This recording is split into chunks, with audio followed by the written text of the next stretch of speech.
Hello everyone. In this episode we're going to do a couple things. One, we're going to select both of these, and I realize you can see they need to be pushed out this way a bit more. As you can see, that it doesn't look like that on that side. That's because this is in too much. So I'm going to take this and I'm going to center the pivot and bring that out like to like here.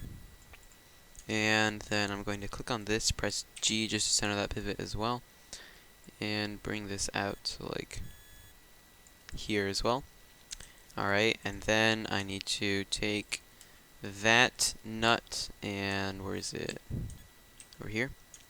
Duplicate this and bring that over to like here, although it needs to be pushed out like here, just temporarily.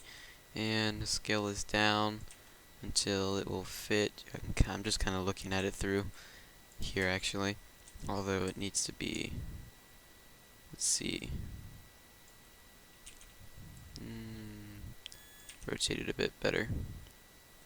Let's push that into like here or something, although I do want to check, not that, but how much it really goes in. Let's see if I just look at this a bit better. In fact, I can just open link in new tab. Whoops. Actually, open image in new tab.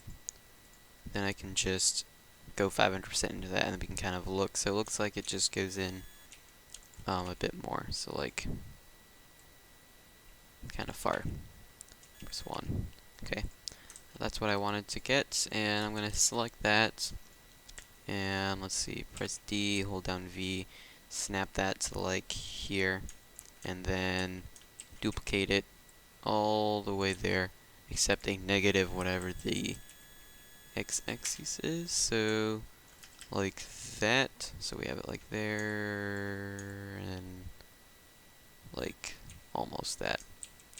I think to make this better, we should just freeze the transformations and then duplicate this over -1.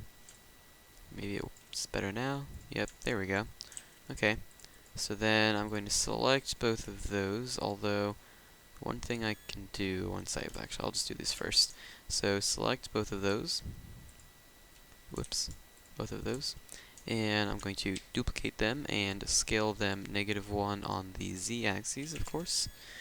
And I'm gonna, let's see, just move these down to where I believe they should be. So I think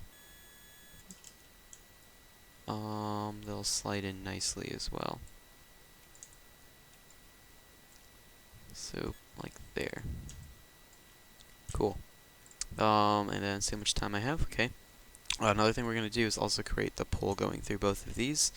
But before I do that, I also want to give these all random rotations. So I'm going to select each and every one of you and center the pivot. Let's see. I want to make sure that's the only thing I've selected. Center the pivot.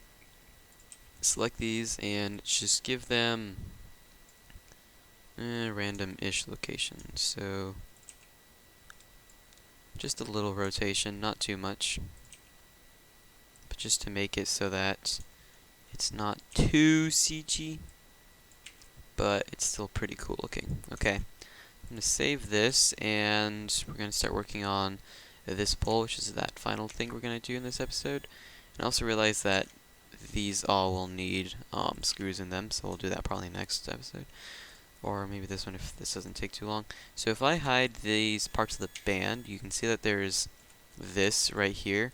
Yeah, it looks like that's also part of the band, so if I just like select that or something, and whoops, I grouped that. Press H to hide that, and I don't want that to be grouped, so just give me a second. Okay, all we have to do is just create a simple cylinder, bring it all the way out to here, and give it a new color, so something distinguishable, maybe like purple or something. And just gonna move that away, but I want my channel box open. And rotate this 90 degrees in my rotate Z. And going to my side view here, I'm going to hold down V and then snap that to the middle of the thing that we made. So it should be like about like here. Let's see. Yep. And then bring that to the 0 on the translate X. Or actually, yeah, that might be pretty good. And I'm just going to bring that out, although it needs to be scaled. So I'm going to press R and use that green one. As you can see, it scales like that. And we can keep bringing that out. So let's go to my top view here. I'm going to keep bringing that out to like, about like here. That looks pretty good. Okay, and my family just came home, so sorry about all that noise. My little brother and sister. Okay, so that looks pretty good, and just want to make sure that's equal distance from there. Alright, that looks snazzy. Now what we're going to do is actually scale this in a bit more. Looks pretty good. Again, sorry about all that crazy noise. I want to press D, hold down V, and then snap that to like the middle of the watch. Duplicate it, scale this negative whatever the, let's see, whatever this is in the Z value here. So just negative that. And of course that doesn't match up properly, so I need to center the pivot. In fact, both of those just for fun. And bring them up to like here, which is the middle of that. In fact, I can actually press V, or F actually, and hold down V, and then snap this to the middle of this entire thing. Go into my top view, and then just give this whatever value it is in here for the translate X. I'll copy that value, paste that into there. And now they match up perfectly, and they're both good. So I'm going to save now, and that'll be it for this episode. So thank you for watching. Please subscribe, and I'll see you in the next.